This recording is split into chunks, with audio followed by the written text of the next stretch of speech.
Hello ka everybody! How are you today? I hope everything is well.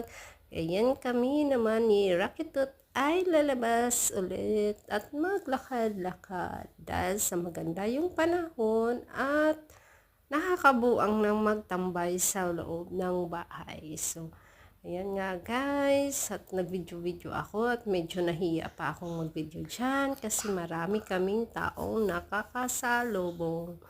So, pinipili ko na lang yung mga spot na walang masyadong tao kasi nga nakakahiya naman at parang ako lang ata yung nagbe-video dyan eh. Kasi parang nakikita ko ako lang yung kakaiba yung lahi na nandito. Kaya yan guys, ikot-ikot muna kami kasi ang sarap sa pakiramdam yung sikat ng araw.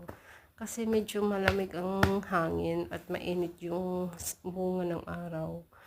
I mean sikat ng araw, di ba? So yan guys, naupo muna kami ni Rakito-chan, siguro mga 5 minutes lang nagpahinga kami. Kasi napagod na din siya sa kakalakad niya. And thankfully, hindi na ako nagdadala ng hagala. I mean yung, anong tawag doon, yung tulak-tulak. Hindi ko na maalam yung English doon, guys. Yung crave. Hindi, crave. Ano ba yun? Basta yun na yun, guys. Kung sa Hebrew pa, hagala.